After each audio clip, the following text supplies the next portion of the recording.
तो सबका स्वागत करता हूं भाई आज की क्लास में। मैं उम्मीद है आप लोग रिवीजन कर लिए होंगे, और रिवीजन नहीं किए होंगे तो रिवीजन कर लेना। मैं आई बटन में सारे वीडियोस की लिंक डाल दूंगा।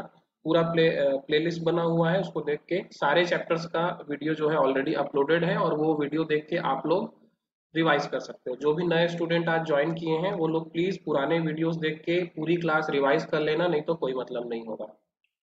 आज अपना अपन लास्ट टॉपिक शुरू करेंगे भाई, वो है एटीट्यूडनल स्केल। एटीट्यूडनल स्केल ये भी एक छोटा सा टॉपिक है, क्वेश्चन इससे यूजुअली आ जाता है, तो ये भी हम लोग देख लेते हैं थोड़ा सा। बाकी तो स्केल जितना भी था वो हम लोग देख चुके हैं, अगर नहीं पढ़े हो तो पिछला वीडियो देख के उसको पढ़ लेना। आज हम लोग लास्ट टॉपिक अपना कंप्लीट कर लेते हैं, वो है एटीट्यूडनल स्केल। तीन टाइप के एटीट्यूडनल स्केल हमको पढ़ना है हमारे एग्जाम के लिए। कौन कौन सा? एक है थर्स्टोन स्केल, एक है गटमैन स्केल, और एक है लिकर्ट स्केल। तीन टाइप का स्केल हमको पढ़ना है, और ये इसके साथ हो जाएगा हमारा एटीट्यूडनल स्केल कंप्लीट। तो भाई सबसे पहले देखते हैं कि एटीट्यूडनल स्केल क्या होता है। एटीट्यूडनल स्केल जो है वो बना है एटीट्यूड से। ठीक है, एटीट्यूड से। एटीट्यूड को हिंदी में हम लोग बोल सकते हैं व्यवहार, ठीक है, या हम लोग कह सकते हैं रवैया। ठीक है, रवैया बोल सकते हैं कि आपका व्यवहार कैसा है, आपका रवैया कैसा है, आपका एटीट्यूड कैसा है। जैसे कि महेंद्र सिंह धोनी के बैटिंग स्टाइल जो है वो डिफेंसिव है, ठीक है, या राहुल द्रविड़ का जो बैटिंग स्टाइल है वो क्या है कि थोड़ा सा डिफेंसिव होता था, लेकिन होता था, लेकिन विराट कोहली का जो बैटिंग स्टाइल है वो क्या है, बहुत एग्रेसिव है। तो हम लोग ये कह सकते हैं कि भाई विराट कोहली का जो एटीट्यूड है बैटिंग के प्रति वो एग्रेसिव है, राहुल द्रविड़ का जो एटीट्यूड है बैटिंग के प्रति वो क्या है, थोड़ा सा डिफेंसिव है।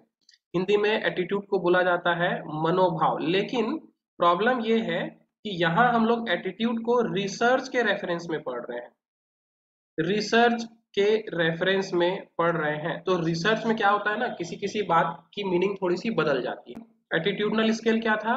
इसमें हम ये देखते हैं कि जो भी सैंपल आपने ड्रॉ किया है एक स्पेसिफाइड पॉपुलेशन का, एक विशिष्ट पॉपुलेशन या जनसंख्या से जो आपने समष्टि या प्रतिरूप जो आपने लिया है, ठीक है, उसमें हमको ये देखना है कि what people in that population feel about a specific issue. एक किसी विषय के बारे में, किसी चीज के बारे में उस जनसंख्या या उस पॉपुलेशन के लोग क्या महसूस करते हैं, क्या महसूस करते हैं। ठीक है, लिखा हुआ है व्हाट पीपल फील, क्या महसूस करते हैं।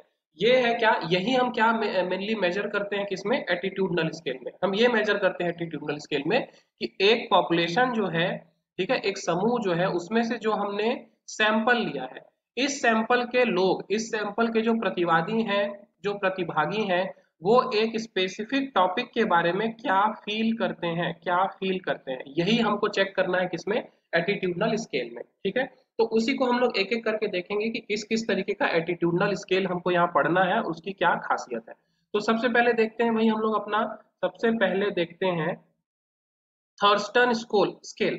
थर्स्टन स्केल, ठीक है, हिंदी में थोड़ा सा गलत लिखा गया है, ये उसको मैं करेक्ट कर दूंगा। लिखा है Thurston scale is an attitude scale consisting of items with which a respondent has either to agree or disagree। मतलब कि थर्स्टन स्केल जो हम लोग बनाएंगे, थर्स्टन स्केल जो होगा वो जो हम लोग बनाएंगे उसमें क्या होगा, कुछ स्टेटमेंट्स होंगे, ठीक है, कुछ स्टेटमेंट्स होंगे, और आपको अपने प्रतिवादी से पूछना है कि इसमें से कौन से स्टेटमेंट से वो सहमत है, कौन से स्टेटमेंट से वो सहमत नहीं है। ठीक है, एक एग्जांपल मैं आप लोगों को इसका देता हूं। थर्स्टल स्केल में क्या है कि हम कुछ स्टेटमेंट्स देंगे भाई, ठीक है, 1 2 3 और 4। तो थर्स्टन स्केल में क्या होगा कि आपके पास 4 स्टेटमेंट्स हैं, और भी स्टेटमेंट हो सकते हैं, मैं एग्जांपल ले रहा हूँ 4 स्टेटमेंट्स का। थर्स्टन स्केल में क्या होगा कि आप अपने रिस्पोंडेंट को, अपने प्रतिवादी को ये 4 स्टेटमेंट दोगे, और वो आपका प्रतिवादी जो है, जो रिस्पोंडेंट है, वो ये बताएगा कि वो इनमें से किस, कितने स्टेटमेंट से सहमत है और कितने स्टेटमेंट से सहमत नहीं है, कितने स्टेटमेंट से सहमत है और कितने स्टेटमेंट से सहमत नहीं है। बाय द वे, वो पहले स्टेटमेंट से सहमत है, दूसरे स्टेटमेंट से सहमत है, यानी कि अग्री और डिसअग्री, ये मैं कह रहा हूँ। ठीक है, तीसरे स्टेटमेंट को वो डिसअग्री करता है, तीसरे स्टेटमेंट को वो डिसअग्री करता है, और चौथे स्टेटमेंट को फिर से वो अग्री करता है। तो थर्स्टन स्केल बेसिकली यही है कि आप अपने रिस्पोंडेंट को या आप अपने प्रतिवादी को एक सर्टेन नंबर ऑफ स्टेटमेंट देते हो, ठीक है, 4, 5, 6, 8, 10, 100, 50, आप उसको कथन देते हो, वाक्य देते हो, और आपका जो प्रतिवादी है, आपका जो रिस्पोंडेंट है, वो आपको ये बताता है कि वो इनमें से किस स्टेटमेंट से सहमत है या अग्री है, और किस स्टेटमेंट से वो डिसअग्री है, ठीक है, असहमत है। और यहाँ एक चीज का और आप लोग ध्यान रखेंगे, थर्सन स्केल में क्या होता है, जिन स्टेटमेंट से वो सहमत है, जिन स्टेटमेंट से वो सहमत है, केवल उन्हीं स्टेटमेंट्स को काउंट किया जाता है, केवल उन्हीं स्टेटमेंट्स को काउंट किया जाता है। जिन स्टेटमेंट से वो असहमत है उसको क्या कर दिया जाता है, इग्नोर, इग्नोर कर दिया जाता है बोलूं, या मैं ये बोलूं कि डिसअग्रीड स्टेटमेंट या डिसअग्रीड रिस्पॉन्स जो मिलता है उसको हम लोग कोई स्कोर नहीं देते, कोई स्कोर नहीं देते। जैसे कि जैसे कि कई एग्जाम्स होते हैं, जैसे कि एनटीए का जो नेट का एग्जाम है, एनटीए जो नेट का एग्जाम लेती है उसमें क्या करती है वो, जो क्वेश्चंस जो क्वेश्चंस आपके सही हैं, यानी क्वेश्चन नहीं बोलना चाहिए, आंसर बोलना चाहिए, जो आंसर आपके सही हैं उसमें आपको मार्क्स दिए जाते हैं, उसमें आपको मार्क्स दिए जाते हैं। और जो आंसर आपका रॉन्ग है, जो आंसर आपका रॉन्ग है उसमें आपको 0 मार्क्स मिलते हैं, नेगेटिव नहीं होता, मार्क्स जो है नेगेटिव नहीं होते। अगर आपके आंसर्स गलत भी हैं तो क्या होगा, ज्यादा से ज्यादा यही होगा कि आपको उसमें मार्क्स नहीं मिलेंगे, लेकिन नेगेटिव नहीं होता, ठीक है। उसी तरीके से थर्स्टोन में क्या होगा, थर्स्टोन में क्या होगा, ये इसकी एक छोटी सी प्रॉपर्टी भी है जो स्टेटमेंट में पूछ भी सकता है आपसे, ठीक है। तो थर्स्टोन स्केल में क्या होगा कि जो स्टेटमेंट ऐसे हैं जिससे आपका प्रतिवादी सहमत है, एग्री करता है, केवल उसी को स्कोर किया जाएगा, उसी को काउंट किया जाएगा, और जिससे वो असहमत है उसको इग्नोर किया जाएगा, यानी कि उसके मार्क्स नहीं जुड़ेंगे, उसका कोई वेटेज नहीं दिया जाएगा। तो गटमैन स्केल क्या था भाई, गटमैन स्केल में एक तो ये था कि जो भी स्टेटमेंट्स हैं 1, 2, 3, 4, 5, 6, 7, ये 7 स्टेटमेंट जो है, सबसे पहली खासियत गटमैन स्केल की ये होगी कि हर एक स्टेटमेंट में इंटेंसिटी जो है वो क्या होगी, इंटेंसिटी जो है वो इंक्रीज होती जाएगी। इंटेंसिटी जो है वो आपके लिए एक कीवर्ड है यहाँ, इंटेंसिटी जो है हर स्टेटमेंट के बाद इंक्रीज हो जाएगी, ठीक है। दूसरी खासियत ये थी कि गटमैन स्टडी में क्या होगा कि अगर आप किसी भी एक स्टेटमेंट से डिसएग्री करते हैं, बाय द वे फर्स्ट से आप एग्री करते हैं, सेकंड से एग्री करते हैं, थर्ड से एग्री करते हैं, फोर्थ से एग्री करते हैं, लेकिन पांचवे स्टेटमेंट से आप डिसएग्री करते हैं, पांचवे स्टेटमेंट से आप डिसएग्री करते हैं, पांचवा स्टेटमेंट आप डिसएग्री कर दिए, तो गटमैन स्केल में ये माना जाएगा कि अब बाय डिफॉल्ट आप छठवें स्टेटमेंट से भी डिसएग्री करोगे, सातवें स्टेटमेंट से भी डिसएग्री करोगे, आगे अगर आठवां स्टेटमेंट होगा उससे भी आप डिसएग्री करोगे। ये जो चीज है ये आपको कहाँ देखने के लिए मिलेगा, गटमैन स्केल में। लेकिन थर्स्टन स्केल में जो है ऐसा नहीं था, थर्स्टन स्केल में थोड़ा सा लिबरल थे अपन। उसमें क्या था कि अगर आप पांचवें स्टेटमेंट से डिसएग्री करते भी हो तब भी क्या होगा कि आप अगले छठवें स्टेटमेंट से अग्री कर सकते हो, फिर सातवें स्टेटमेंट से अग्री करोगे, आठवां स्टेटमेंट है तो हो सकता है वहां आप फिर से डिसअग्री कर लो और आगे फिर से आप एग्री कर लो, और इस तरीके से सो ऑन चलते रहेगा। तो वो था थर्स्टन स्केल।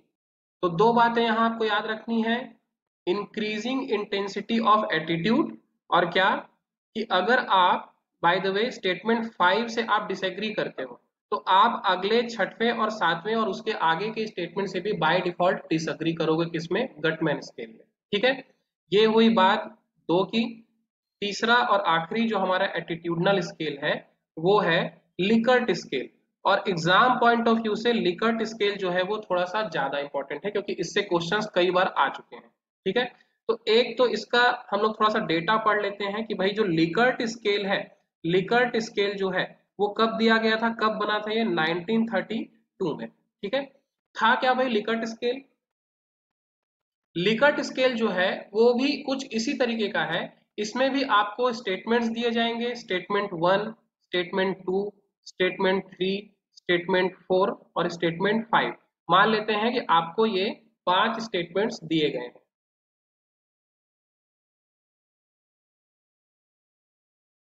स्टेटमेंट 1, 2, 3, 4 और 5।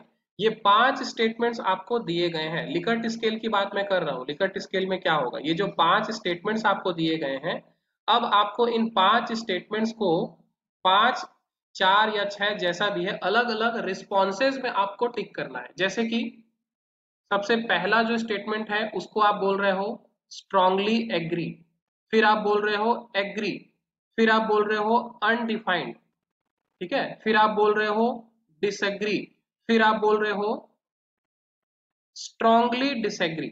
समझ में आई मेरी बात? ये स्टेटमेंट्स हैं आपके, ये जो हैं स्टेटमेंट्स हैं, और आपको हर स्टेटमेंट के बारे में अपना एटीट्यूड बताना है, अपनी फीलिंग बतानी है कि जो पहला स्टेटमेंट है उससे आप स्ट्रांगली एग्री करते हो, या सिर्फ अग्री करते हो, या अनडिफाइंड हो, यानी कि आपको समझ नहीं आ रहा है, आप न्यूट्रल हो, आप ना तो एग्री कर पा रहे हो ना तो आप डिसएग्री कर पा रहे हो, या फिर आप डिसएग्री करते हो, आप असहमत हो, या फिर आप स्ट्रांगली डिसएग्री करते हो, मतलब कोई गुंजाइश ही नहीं है कि आप सहमत हो सको।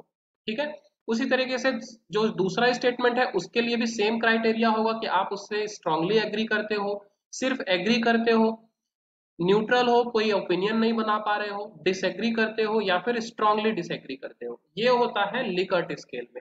ठीक है भाई, जहां एक स्टेटमेंट के लिए आपको 5 अलग अलग रिस्पॉन्सेज दिए जाते हैं, और सबसे अच्छी बात इसकी ये है कि इसमें एक ऐसा रिस्पॉन्स भी होता है जहां आप न्यूट्रल रह सकते हैं। ठीक है, जहां आप अनडिफाइंड रह सकते हैं, यानी कि ना तो आप पॉजिटिव रिस्पांस दे सकते हो ना ही आप नेगेटिव रिस्पांस दे सकते हो। आप क्या कर सकते हो, आप चुन सकते हो कि भाई मैं न्यूट्रल ग्राउंड पे हूं, ना तो मैं इस पे एग्री करता हूं ना ही मैं इस पे डिसएग्री करता हूं। ये है लिकर्ट स्केल। समझ में आई बात? इसको बहुत ज्यादा और डीप में पढ़ने की हमको जरूरत नहीं है, आपको केवल इतना ही याद रखना है कि जो लिकर्ट स्केल है उसको 1932 में दिया गया था। और इस पर्टिकुलर इस स्केल की खासियत क्या है कि इसमें एक स्टेटमेंट के लिए 4 से 5 आपको रिस्पॉन्सेज दिए जाते हैं, और उन रिस्पॉन्सेज में से एक पॉइंट ऐसा होता है जहां आप न्यूट्रल हो सकते हैं, यानी कि इसको हम लोग बोल सकते हैं न्यूट्रल पॉइंट, न्यूट्रल पॉइंट बोल सकते हैं इसको। ठीक है, यानी कि निष्पक्ष बिंदु, या जीरो पॉइंट बोल सकते हैं इसको। ठीक है, जहां आप कोई भी अपना स्ट्रॉन्ग ओपिनियन नहीं बना पा रहे, ना तो आप एग्री कर पा रहे हो ना आप डिसएग्री कर पा रहे हो, ना आप स्ट्रांगली डिसएग्री कर पा रहे हो ना ही आप स्ट्रांगली एग्री कर पा रहे हो। ठीक है, उम्मीद है इतना आप लोगों को समझ में आया होगा। जो लोग पुरानी क्लासेस नहीं देख पाए हैं वो लोग प्लेलिस्ट में जाके सारा वीडियो देख सकते हैं, सारे चैप्टर की क्लासेस जो है उसमें अपलोडेड है। ठीक है, thanks a lot for joining me today, thanks a lot everyone.